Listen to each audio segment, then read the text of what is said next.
quando tiverdes entrado na terra que vos dou, e fizerdes nela a ceifa, trareis ao sacerdote o primeiro feixe de vossa ceifa. Versículo 15. A partir do dia seguinte ao sábado, desde o dia em que tiverdes trazido o feixe de apresentação, contareis 7 semanas completas. Contareis 50 dias até o dia seguinte ao 7º sábado, e oferecereis então a Yahvé, ou ao Senhor, uma nova oblação. Versículo 24. Falai aos israelitas, dize-lhes: no 7º mês, do primeiro dia do mês, será para vós o dia de repouso, comemoração com som de trombeta, santa assembleia. Versículo 27. Mas o 10º dia do 7º mês, o dia da expiação, tereis santa assembleia. Jejuareis e apresentareis oferenda queimada ao Senhor. Versículo 34. Fala ao israelita e diz: no 15º dia desse 7º mês, haverá durante 7 dias a festa das tendas para o Senhor. Primeiro dia de santa assembleia, não fareis nenhuma obra servil. Aqui está relacionado no livro de Levítico todas as 7 festas de Israel. Israel celebra 7 festas, sendo que a festa de Hanukkah e a festa de Purim são festas celebradas depois, não fazem parte da festa determinada por Deus no livro de Levítico. Nós temos aqui a primeira festa, a Páscoa. A Páscoa comemora o que a Páscoa? Na visão do judeu, comemora o que a Páscoa? A libertação de Israel do quê? Do Egito. O pessoal pode participar, viu? Eu acho que eu estou na igreja, não estou na classe de muçulmano não, né? Estou na igreja cristã, pelo menos acho que eu creio nisso. Libertação do povo de Israel da opressão do Egito. Qual foi a última praga que Deus determinou contra o Egito? Qual foi a última praga? A praga da morte dos... Por quê? Por quê? Faraó, quando Israel estava cativo no Egito, mandou tomar os meninos recém-nascidos e lançar no Nilo, para que os crocodilos do Nilo matassem as crianças. Deus determinou que a última praga seria o exterminador, que passaria por toda a terra do Egito, e toda casa que ele passasse, não tivesse no umbral da porta sangue, ele entraria e mataria o primogênito. Foi o que aconteceu com os primogênitos dos egípcios. Os judeus que tinham sangue na porta, que Deus mandou colocar, não foram por essa praga. Muito bem, a festa da Páscoa acontece em Israel no mês de Nissan, que o nosso mês é março e abril. É uma festa religiosa, política, social, é uma festa agrícola, começa na colheita dos grãos e oferta os primeiros frutos. A Páscoa libertou o povo judeu da escravidão do Egito, e da mesma forma, Jesus Cristo no Calvário nos libertou da opressão do pecado. Então a única festa que o cristão celebra é a festa da Páscoa, porque tem correlação com a pessoa de Jesus Cristo. Está entendido? Entenderam? Balançou a cabeça, senão que está entendendo tudo, né? Então pronto, isso é bom. Vamos embora. Bem, festa dos pães ázimos, outra festa em Israel aqui. Essa festa ocorre no mês de abril, logo depois da Páscoa acontece a festa dos pães ázimos. O pão ázimo é um prato obrigatório na festa do Pessá. Eu falei aqui anteriormente que Deus determinou que Moisés celebrasse uma ceia. Mas essa ceia seria com pão ázimo, carneiro assado, ervas amargas, pés calçados, vestido pronto para viajar, para saírem do Egito. Porque Deus sabia que naquela noite, quando o exterminador passasse pelo Egito e matasse todos os primogênitos, inclusive o filho do Faraó, Faraó iria libertar o povo de Israel do jugo do Egito. E foi o que aconteceu. O matzá simboliza o pão ázimo, que é um pão sem fermento, simbolizando a opressão que Israel passou no Egito. As ervas amargas, que são chamadas de maror, são ervas em que o povo de Israel comeu essa erva, simbolizando o amargor, o sofrimento, a opressão que passaram no Egito. O carneiro assado, sem tempero algum, assado, que não havia tempo para isso, simbolizando o sacrifício do povo de Israel, o carneiro ou o cordeiro. E ali Israel celebrou essa ceia e celebraram porque a gente viu anteriormente, então o pão ázimo é uma celebração de 7 dias, fala também de quem? Jesus também é conhecido como o pão da vida, em João 6, 32 a 35, Jesus também é tido como pão da vida, que é a completa redenção de Deus. Então o pão ázimo é uma festa celebrada logo após a festa da Páscoa. Aí vem agora a festa das primícias. Festa das primícias. O sumo sacerdote carregava um maço de feixe de cevada, polvilhada com incenso como símbolo de comunhão com Deus. Comemorava o agradecimento a Deus pelo suprimento das necessidades do povo. Era a festa que o povo eleito do Senhor realizava as entregas das primícias ou os primeiros frutos a Deus. Os irmãos observam que cada festa é uma celebração ligada à agricultura. A colheita da cevada, a colheita do trigo, a Páscoa também simbolizava também colheita também. Tudo é ligado à colheita que Deus abençoava a nação, como até hoje abençoa a nação de Israel, né? Você chega em Israel, vê tubos de água no chão, e ali essa água vem do Mar Vermelho, ou no caso vem da Galileia, do Mar da Galileia, que é um grande lago. Vem de lá e essa água irriga todo o solo israelense. É a promessa que Deus deu, que do deserto nasceria flores. O deserto produziria alimento. Bem, então a festa do pão, a festa das primícias, é aquela festa que ocorre no mês de abril também. Jesus também é conhecido como a primícia do céu. A próxima festa é a festa das semanas, ou chamado de Shavuot. Quem está aí na programação aí? Mudou? Ah, pronto, tá aqui. Os irmãos observam uma coisa: Shavuot, povo reunido, e do lado de lá, aconteceu o quê? A descida do Espírito. Quantos dias depois? 50 dias.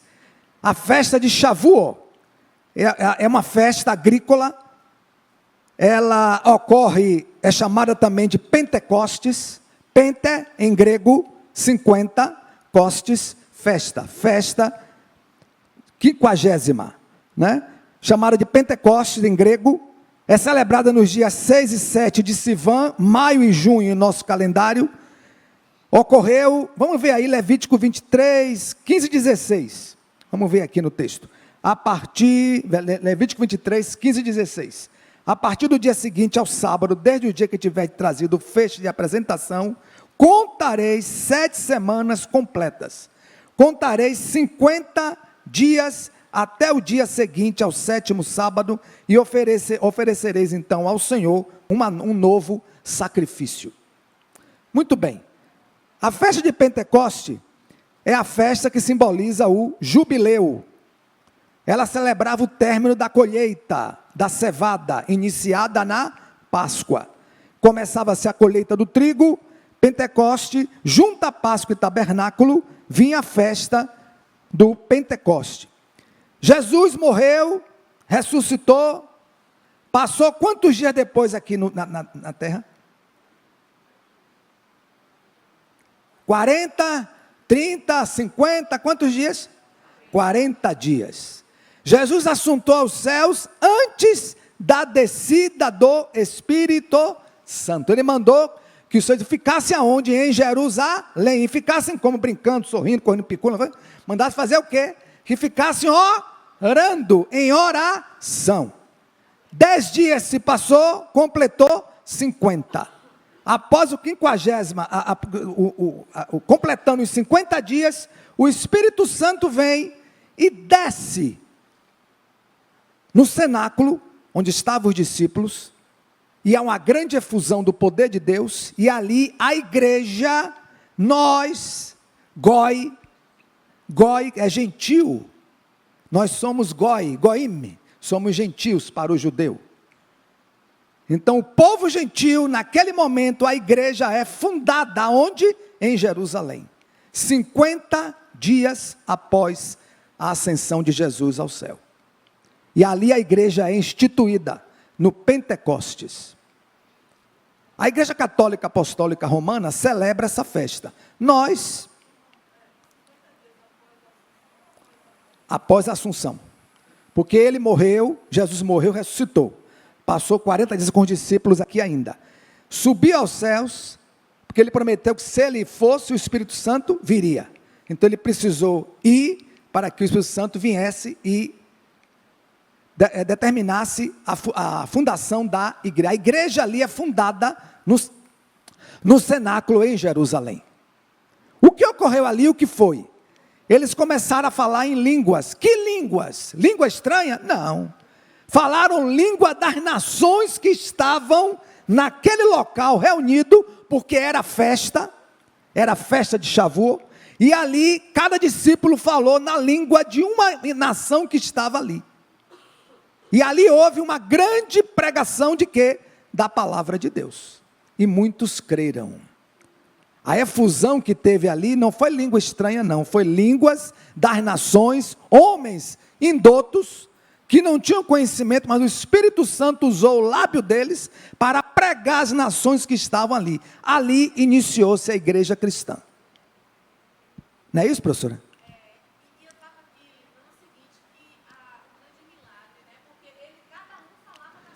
Exatamente, é. Então, assim, o Espírito Santo fazia cada um Entender.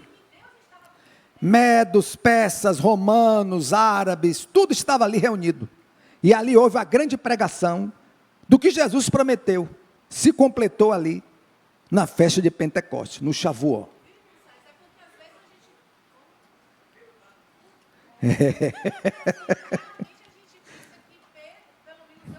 Sim. falando em uma língua ali que todos pudessem entender, mas não é isso. Não. Né? Na verdade, Pedro fala na língua dele, cada um na sua língua, o Espírito Santo é quem faz. Foi traduzindo para cada nação o que estava sendo falado ali. Foi uma ação, a igreja nasceu praticamente ali, no Pentecoste. A igreja nasceu ali. Foi como se fosse uma colheita de Deus, né? Preparando a igreja neotestamentária para o que viria depois. Muito bem. O Pentecoste cristão acontecendo nesse Espírito Santo que a gente já viu aqui. A festa das trombetas. Não, não é essa não. Passe aí, vá. Passe aí, vá. Essa daqui. Aqui nós temos dois judeus tocando trombeta. Esse chifre aqui são chifres das cabras montesas que andam nas montanhas de Israel. Então eles pegam esse chifre, cavam, é chamado de shofar. O shofar é algo que era tocado para a convocação de guerra, anunciar algo novo no meio da nação de Israel, e eles usavam o shofar. Muito bem. A festa das trombetas é chamada também de Rosh Hashanah. Ou é chamado também de Ano Novo Judaico. Ano Novo Judaico. Israel comemora agora em outubro. Israel está no ano 5.782. Nós estamos no ano 2000 e... Por quê? Porque o nosso calendário é gregoriano. Nosso calendário é gregoriano. Nosso calendário foi criado pelo Papa Gregório. Infelizmente, o mundo secular ocidental absorveu e o nosso calendário é gregoriano. Nós não acompanhamos o calendário judaico.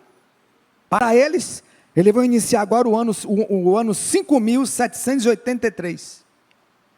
Estão bem mais à frente. Por isso que a Bíblia fala para nós estarmos sempre olhando para o relógio de Israel.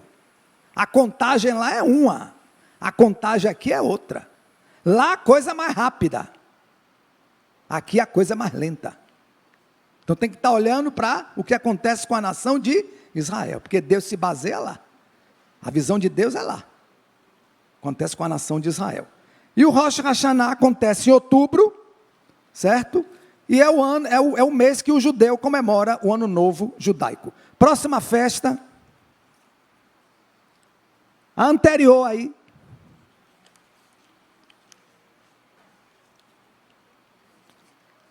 Conseguiu aí? A anterior?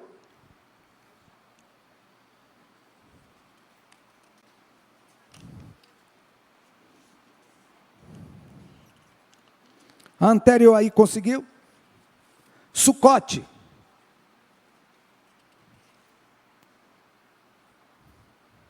A contra-regra ali está... É a Sucote.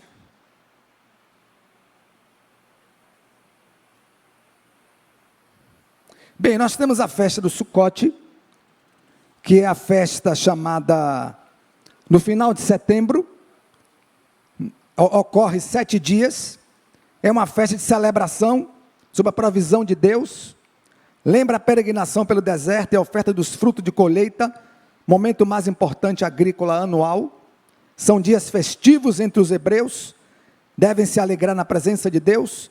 Sucote, irmão, simboliza a festa em que os judeus viveram no deserto como em tenda, não foi isso? Montaram tenda, viram no deserto em tenda, saíram do Egito, foram caminhando para Canaã, e no caminho para Canaã, foram montando as tendas no deserto, e eles moraram nessas tendas por quantos anos?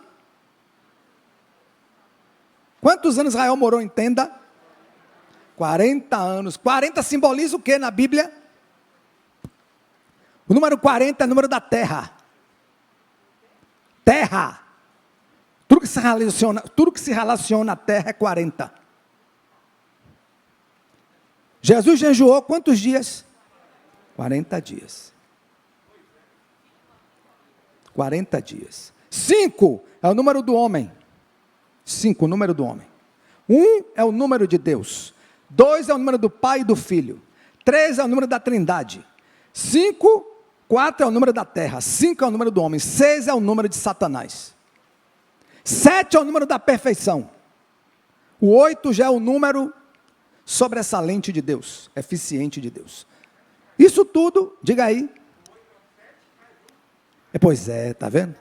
Você, menino, você é sabido, viu, menino? E aí, menina, aparece Sucote, achou Sucote aí? Sucote fugiu, não foi? Sucote fugiu, foi embora, coitado, se revoltou, foi embora. Então a festa dos tabernáculos é chamada também, Sucote também é chamada festa dos tabernáculos, porque Israel estava ali em tendas morando no deserto. Vamos ver se sai a festa de Hanukkah. A festa de Hanukkah. Ou Yom Kippur. Dá para ver aí Yom Kippur? Não dá para ver não? Quer aqui, ó? Está salvo aqui, quer? Travou? Travou. Então bora lá. Travou o negócio ali. Veja ali, minha irmã. Está salvo aqui em PowerPoint. Quem sabe ele vá.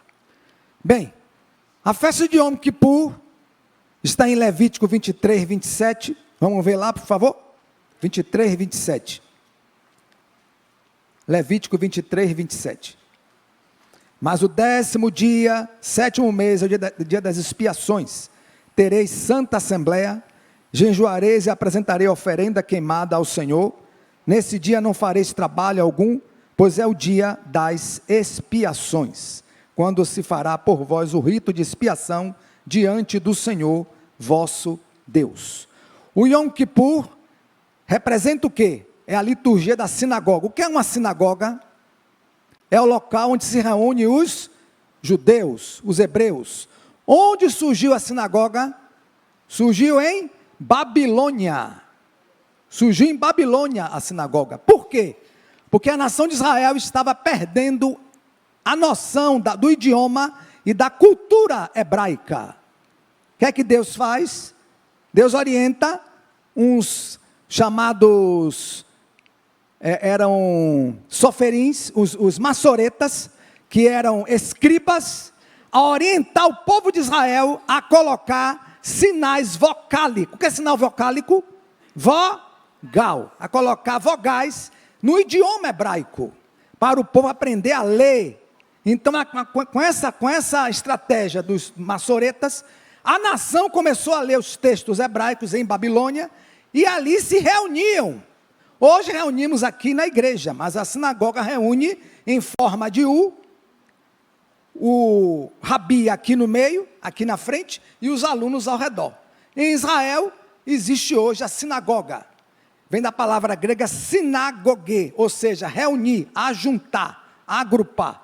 Então a sinagoga surgiu nesse local, e até hoje o judeu celebra na sinagoga a celebração das festas, inclusive a Yom Kippur, que é a confissão dos pecados, as súplicas para obter misericórdia de Deus, e a narrativa poética dos ritos da celebração. Ela ocorre no mês de outubro, junto com a festa do Rosh Hashanah. Diga aí, professora. Hanukkah, vai vir, tenha calma, vai vir. Vai vir, vai chegar, não sei o que vai chegar. Estamos chegando, tenha calma. Puxa o freio que a gente chega lá, viu? Puxa o freio que a gente chega lá. Vamos lá. E o Yom Kippur é celebrado em Israel como a festa do Yom Dia, Kippur, perdão, dia do perdão. Na palavra hebraica Yom significa dia e Kippur significa perdão. Dia do perdão aqui, Yom Kippur. Ele bota aqui Yeshua, que é o nome de Jesus em hebraico, Yeshua é nosso Yom Kippur. Por quê?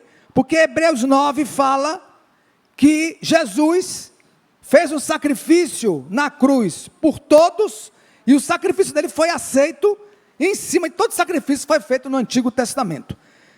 No ano de 1973, alguns aqui eu acho que não eram nem nascidos nessa época, eu já era. Também eu não sou patrimônio tombado não, pelo amor de Deus, viu? Pois é, vamos lá. E aí nós vemos o quê? Nós vemos que em 73, a nação de Israel surgiu em 14 de maio de 48. Os árabes não queriam.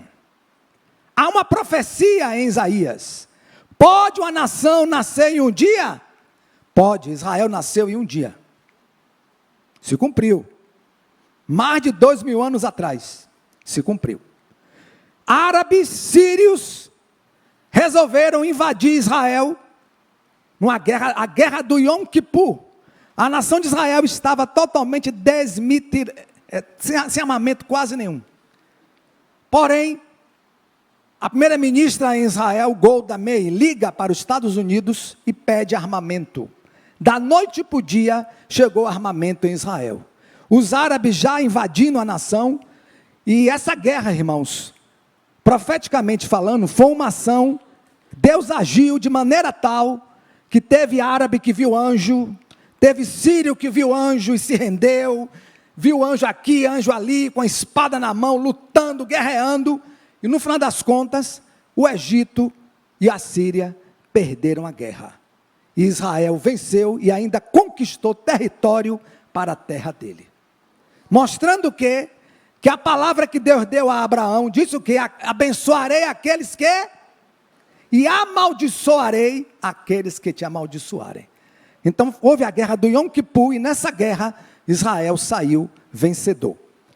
Então nós temos aqui a festa do, não sei se dá para pegar aí, Hanukkah. Dá para pegar Hanukkah aí, minha irmã? Hanukkah. Vê se tem Hanukkah aí. Hanukkah, essa aqui, Hanukkah. Isso aqui, irmãos, é um candelabro. Isso aqui é um candelabro. É chamado o quê? É chamado de menorá. Menorá. O Hanukkah significa dedicação ou inauguração. Ela ocorre no mês de novembro e dezembro. É uma festa de 8 dias, certo? é uma festa que ocorre em Israel, 8 dias, deixa eu ver aqui, deixa eu ver se ela está aqui, sim. Durante 8 dias e pode começar já em novembro e dezembro, meses do nosso calendário.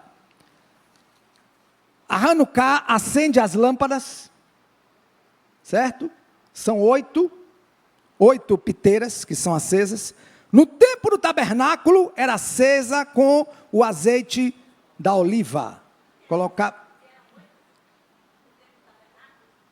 tabernáculo eram 7, mas aqui colocaram um candelabro com 8. São 9, né? São 9. Corrigindo 9, porque aqui a visão não dá para ver direito. Eu tenho que trocar meu grau. O tabernáculo eram 7. Molhava-se com óleo da oliveira, e aí acendia o fogo. Enquanto a menorá brilhasse dentro do tabernáculo, Deus estava ali, o Espírito de Deus estava ali presente, agindo na celebração do sacerdote. Hanukkah acontece. Os irmãos já leram o livro de Macabeus? Quem foi Macabeu? Sua Bíblia tem livro apócrifo? Não tem. Pois é. A minha aqui tem, porque é a Bíblia de Jerusalém. Eu estou trabalhando com a Bíblia de Jerusalém. Macabeus é uma família judia que morava em Israel. E Judas Macabeu. Macabeus é um livro apócrifo. Macabeu, Judite e outros textos mais, que são livros. O que é um livro apócrifo? Apócrifo é um livro não inspirado. É um livro que não faz parte do cânon judaico. Não faz parte do cânon. Mas o Hanukkah foi celebrado por Macabeus. Por quê? Porque um certo rei do Império Seleuco, que era general de Alexandre o Grande, né, da Grécia, invade Jerusalém, tenta destruir e arrasar o povo judeu, não consegue. Macabeu consegue expulsar todo o exército de Seleuco de Jerusalém, e ali dedica um templo, acendendo, celebrando o menorá, o candelabro. Isso ocorreu no livro de Macabeus. Macabeus é um livro que não há inspiração bíblica, porém, é um livro histórico. Ali tem história, ali tem arqueologia, que dá para você entender o surgimento do Império Grego.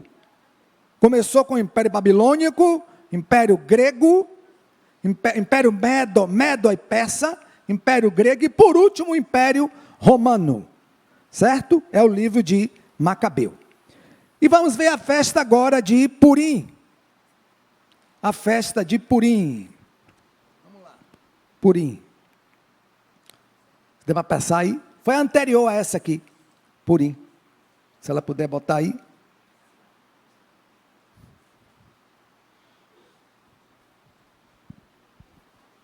Purim. Aqui. Purim significa sorteio.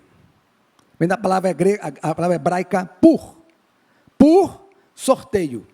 Como está ali Purim quer dizer sorteios. Alguém aqui já leu o livro de Esté? Já leu? Esté fala de quê? O livro de Esté fala alguma coisa de Deus? Fala? Fala? Tem o nome de Deus escrito ali? Tem? No início da compilação do cânon hebraico, não queriam colocar Esté, porque Esté não fala de Yahvé. Porém, Mardoqueu, que era o tio dela, orientando ela a orar, buscar orientação, aí os escribas perceberam que havia algo nas entrelinhas do livro ligado à pessoa de Deus. Aí aceitaram o livro. Só aceitaram por causa desse contexto. Porque se não fosse isso, não era aceito não. Viu? A compilação do cânon hebraico era muito severa. Eles priorizavam tudo que exaltasse Yahvé. Não exaltou Yahvé, não faz parte do cânon. Mas o livro de Esté, quem foi Esté? Esté foi uma judia. Hadassa, estrela, Esté é o nome persa. Hadassah é o nome hebraico. Esté, houve a esposa do rei Assuero, Vasti, foi convidada, não foi expulso, e o rei fez convocou os seus ministros para chamar todas as mulheres virgens da Pérsia, que moravam na Pérsia, para ele escolher uma que ia ser sua esposa. E na sorte toda, caiu para quem? Para Esté, pois é. Caiu para ela e ela passou a ser esposa de Assuero. Porém, Assuero tinha um cidadão chamado Ramã. Ramã era amalequita. E os amalequitas eram o inimigo número 1 de Israel. Porque quando Israel peregrinou pelo deserto, os amalequitas perseguiram e muito o povo de Israel. E Ramã resolve induzir o rei a elaborar um decreto. E nesse decreto seria para eliminar todos os judeus na Pérsia. E o rei, confiando nele, acreditou, baixou o edito, assinou, que não podia voltar atrás. E aí, quando Esté percebeu, vamos lá para Esté 9, Esté capítulo 9, versículo 22, vamos lá. Aqui fala da festa, 9:22. Porque esses são os dias em que os judeus se desembaraçaram de seus inimigos, e esse mês é aquele em que para eles a aflição deu lugar à alegria, e o luto às festividades. Ele os instava, pois a que fizessem desses dias de banquete de alegria, troca de presente e dádiva aos pobres. E aí Esté resolve celebrar um banquete. Nesse banquete, ela revela para o rei a intenção de Ramã, porque o rei nem sabia que ela era judia. Orientada por Mardoqueu. O rei pensava que ela era persa. E aí, nesse banquete, ela revela quem era Ramã, o pecado dele. Ramã se engraça com a rainha, e aí no final, preparou uma forca. Já havia acreditado que quem faz um mal para os outros, um buraco para os outros, nele cai. Pois é. Preparou uma forca para matar quem? Mardoqueu, perto da casa dele. E aí o secretário do rei disse, ele preparou uma forca para matar, mas foi, quem vai morrer é ele. E lá se foi Ramã e morreu enforcado.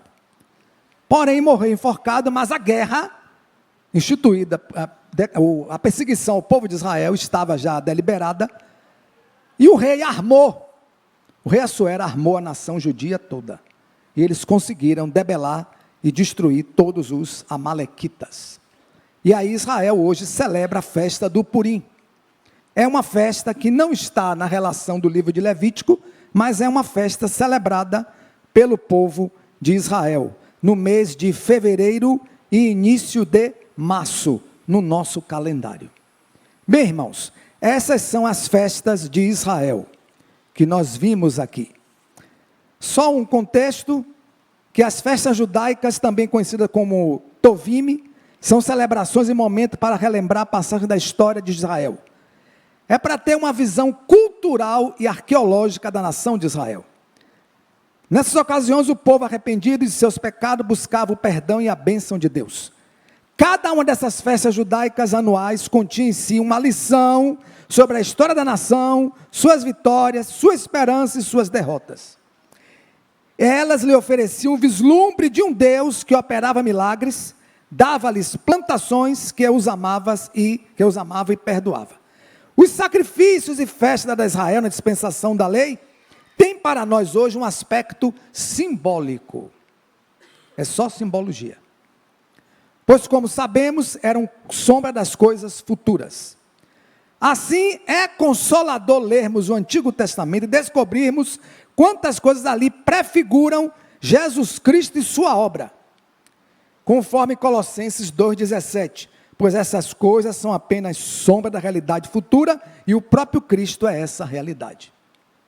Porém, por mais preciosas que sejam as figuras do Antigo Testamento, a carta aos Hebreus nos exorta a não nos ocuparmos com tabernáculos, templos, sacerdote humano, rituais cópia do judaísmo, mas com a realidade que agora é Cristo. Abra sua Bíblia aí em Hebreus 9, versículo 11 a 15. Hebreus 9, versículo 11 a 15.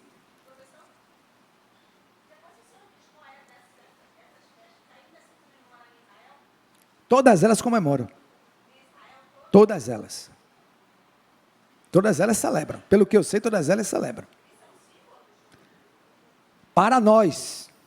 Para nós. Para o judeu, não. Para nós cristãos, sim. Entendeu? Para nós.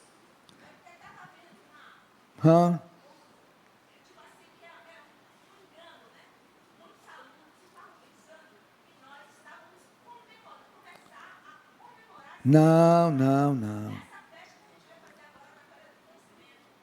Conhecimento aí, irmã Nizete, professora Nizete, é um sentido cultural, arqueológico.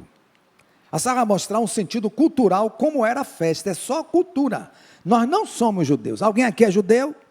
Alguém aqui é judeu? Fez circuncisão? Fala hebraico? Alguém aqui é judeu? Eu acho que não, né? Nós somos descendentes de Abraão pelo sacrifício de Cristo na cruz. Mas não somos judeus.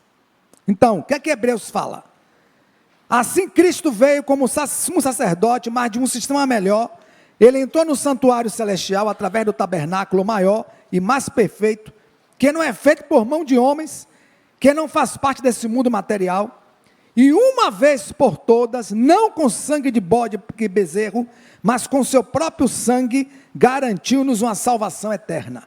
Porque, se anteriormente o sangue de bois e de bodes e as cinzas de um bezerro derramado sobre aqueles que eram considerados impuros, os santificava de uma maneira exterior, quanto mais o sangue de Cristo, que pelo Espírito eterno se ofereceu a Deus, sem mancha, purificará as nossas consciências das obras que levam à morte, para podermos servir ao Deus vivo. Por isso que Cristo é o mediador de uma nova aliança, porque tendo morrido para redimir as pessoas da culpa dos pecados, até os cometidos sob a primeira aliança, faz agora com que todos aqueles que são chamados possam entrar na posse dos bens eternos que lhes foram prometidos. O apóstolo Paulo foi quem pregou a palavra para os gentios, não foi isso? Não foi Paulo? É chamado pai dos gentios. Paulo nas epístolas dele, irmãos, ele não dá muita ênfase às festas judaicas, não. Ele dá ênfase ao ensino para a igreja. Inclusive a epístola de Hebreus, que foi escrita por alguns deduzem que foi escrita por Apolo. Apolo era judeu convertido ao cristianismo. Ele dá ênfase toda a visão de Jesus. Ele sabe que Israel celebra as festas, celebra. Sim, celebra. Mas são festas específicas para o povo judeu. Para o povo judeu. Que ainda aguarda o Messias vir. Essa é a resposta. São para judeus. Nós estamos celebrando, estamos aqui mostrando, na Feira do Conhecimento, a cultura. Como era a cultura do povo de Israel. Isso é bíblico? É bíblico, é conhecimento bíblico. Como é que eu conheço a Bíblia? Eu conheço a Bíblia, estudo a Bíblia por quê? Pela exegese e pela hermenêutica. A arqueologia bíblica também me ajuda a entender muita coisa da Bíblia, que eu não sei. Mas a ênfase maior é a pessoa de Jesus Cristo. O próprio Jesus participou de todas, mas não deu ênfase nenhuma. A ênfase de Jesus era o ensino para a igreja, porque ele iria subir aos céus, a igreja ia ficar, e os discípulos precisavam ter conhecimento dos ensinos de Deus. E outra coisa, na época de Israel, quando Israel abandonou a visão de Deus, o tabernáculo, o templo em Israel, Babilônia invadiu Israel e saqueou, destruiu tudo. Que nem Deus, que é Deus, estava mais aceitando sacrifício do povo rebelde de Israel. O tabernáculo acabou, o templo foi todo destruído. Por quê? Porque Deus abominou o povo, porque o povo estava adorando outros deuses, o povo estava buscando idolatria, paganismo. esoterismo, e aquilo afrontou a pessoa. Deus não permitiu Nabucodonosor invadir Jerusalém, saquear, destruir, acabar, arrasar a nação toda. Hoje, Israel celebra, numa questão de agradecimento a Deus pela plantação, pela agricultura, pela proteção, pelo livramento que Deus tem dado à nação de Israel, né? Apesar da maioria dos judeus serem ortodoxos, como é chamado de sefaredita, são judeus ortodoxos que não creem que Jesus é o Messias, abominam severamente. Existem judeus em Israel que creem em Jesus o Messias, mas a maioria não crê, não aceita, e até hoje ainda celebram. Para nós cristãos ficou a celebração da Páscoa. Aqui é a Páscoa. Isso aqui é a Páscoa. O suco da uva e o pão, o alimento. Foi esse mandamento que Jesus deixou, que o apóstolo Paulo, pelo Espírito Santo, deixou para a igreja. A celebração da ceia e o batismo. São as festas que nós celebramos, cristãos. Cristãos. Amém? Está entendido? Pronto, muito bem. Tem perguntas aí? Um monte, né? Qualquer coisa a professora fala aqui. Que bom que nós temos a oportunidade de aprender, né? Como o irmão César falou aqui, e ainda temos alguns minutinhos ali. As festas, me corrija aqui, irmão, são sombras, né? Elas apontam, os irmãos viram, pelo que o irmão César falou, todas elas apontam para Jesus Cristo. Todas elas têm relação com o Senhor Jesus Cristo. E o nosso estudo aqui tem o objetivo de nos fazer conhecer. Nós ouvimos falar festas judaicas, festas judaicas, festas judaicas. Então, conhecer essa realidade bíblica e do povo de Israel hoje. Nós não estamos fazendo festas judaicas, não estamos celebrando as festas, vamos conhecê-las para entender o porquê delas. Então, inclusive, tem igreja aí fora, irmãos, que infelizmente estão celebrando festas, estão praticando liturgia judaica.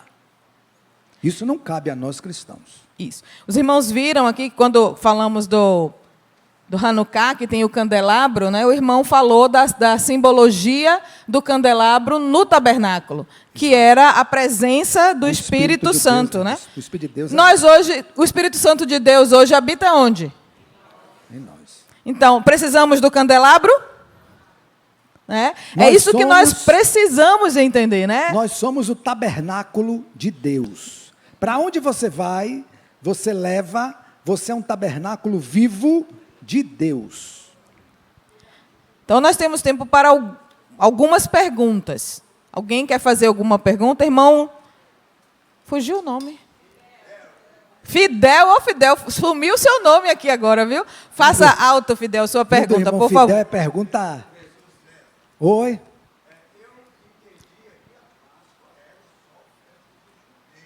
Sim.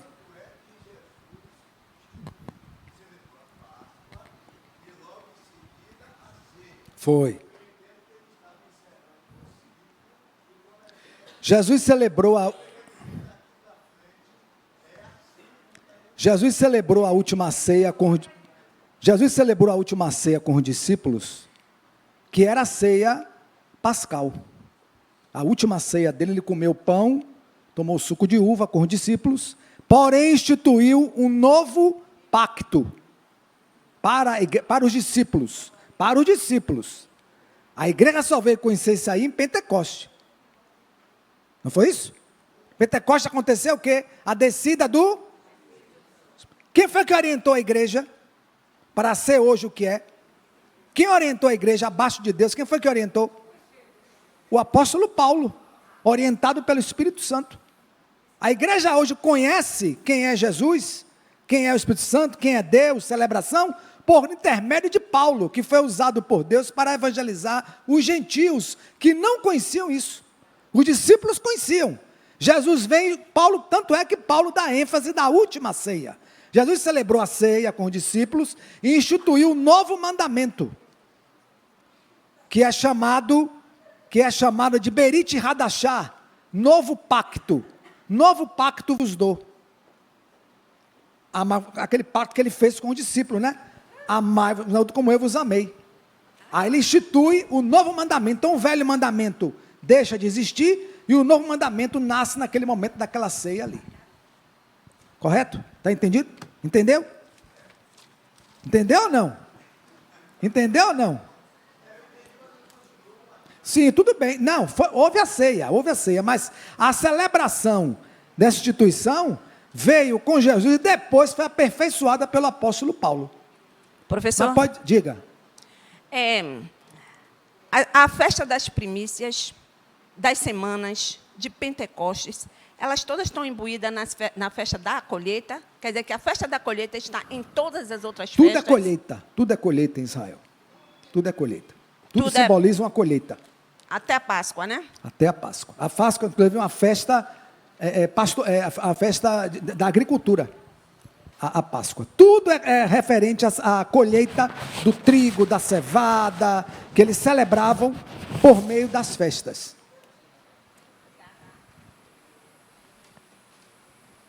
Alguma pergunta mais? Senhora? Porque o seminário teológico do nosso, teologia, Sim. não fala em nenhuma festa. Aí agora cabe a perguntar. Porque, não, eu dei hebraico, dei Eu grego sei, 2 anos, e não. Aí cabe a grade curricular do seminário que não incluiu isso aí, né? Cabe ao seminário que não colocou na grade curricular isso aí. Deveria colocar, mas não colocou. Professor, Diga aí, professora. eu vou até me levantar, que eu me empolguei agora. Sim, senhora. Porque justamente percebem quantas nuances diferentes, né? E aí Raquel traz, inclusive, o questionamento de que no seminário ela não aprendeu sobre essas coisas. Não deu, né? Mas, assim, a gente tem a disciplina de Antigo Testamento, né? Que a gente aprende sobre a história de Israel. A gente tem a disciplina que a gente aprende especificamente a história de Israel. Mas, veja, irmãos, nós estamos aqui na escola bíblica. Esse é o lugar da gente aprender as coisas. As festas de Israel, a gente não encontra em revistas, nem no tempo da Juerp. Eu não lembro de revista que retratasse as festas de Israel. No entanto, é um assunto que gera polêmicas, né? Que tem situações diferentes, porque cada um pensa de uma forma. E hoje, no nosso contexto, nós temos igrejas, né, de diversos modelos que, inclusive, como o professor falou, né, celebram as festas judaicas como se fosse naquele tempo. E a gente agora está aprendendo a questão do objetivo. Cada festa instituída por Deus tinha um objetivo. O povo de Deus é um povo festivo. E é um povo festivo até hoje. Nós somos festivos. Nós nos confraternizamos. Nós nos alegramos juntos. Nós temos aquele momento de celebração. E é tão bom isso. Talvez você adulto, para você tudo esteja muito claro. Talvez você que já tem o costume de estudar a Bíblia já há mais tempo, esteja tudo muito claro e tudo é muito simples. Mas para as nossas crianças, os nossos adolescentes, os nossos jovens, facilmente eles podem se confundir. O Purim, que é uma festa, inclusive, que nós celebramos no nosso retiro espiritual, né? Foi uma provocação que nós fizemos, uma festa que nós colocamos em uma das noites, festas temáticas. Nós vamos colocar São João, nós vamos colocar não sei o quê, vamos colocar a festa de Purim, porque foi uma celebração tão simbólica, né, de libertação do povo, e a gente estava estudando, inclusive, o livro de Esté, né, que o pastor fez várias pregações do livro de Esté, e nós celebramos ali como festa temática, né, um momento de confraternização, a festa de Purim. Hoje, em Israel, é o carnaval. Carnaval. A festa de Purim celebrada em Israel hoje é um próprio carnaval. Está totalmente distorcido do sentido que está no livro de Esté. Felizmente. Não é? Então, a gente precisa, sim, falar sobre essas coisas, a gente precisa, sim, trocar esses conhecimentos, né, nos alinharmos como povo de Deus, né, e pensando que eu posso compreender, mas o meu adolescente, o meu jovem, talvez não entenda. E eu não posso me calar se eu não sei falar sobre isso. Uma coisa é você saber e está tudo certo para você. Você nem toca no assunto porque você nem se lembra, aquilo está certo para você. Outra coisa é você não saber, não ter o conhecimento, e aí, para não ficar na dúvida, é melhor nem tocar no assunto. E aí a coisa fica sem tocar no assunto, deixa quieto, e as dúvidas ficam no meio, né? Então, o nosso objetivo é que o Senhor traga luz sobre tudo isso. Vamos ficar de pé e vamos orar. Senhora. Sim.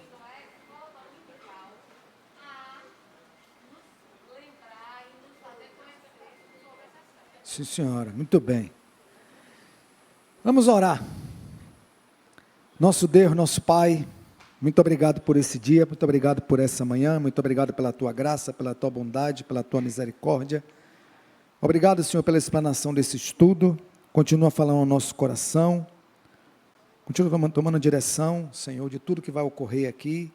Perdoa os nossos pecados. Obrigado pela explanação desse momento histórico do povo de Israel, Senhor. Que possamos reconhecer que o centro de toda a Bíblia é o Teu Filho, Jesus Cristo, o Messias único e verdadeiro. Que a Ele possamos cada dia glorificar, exaltar, bendizer, reconhecendo que Ele é o Senhor e Salvador de tudo e de todos. No nome de Jesus te agradecemos. Amém.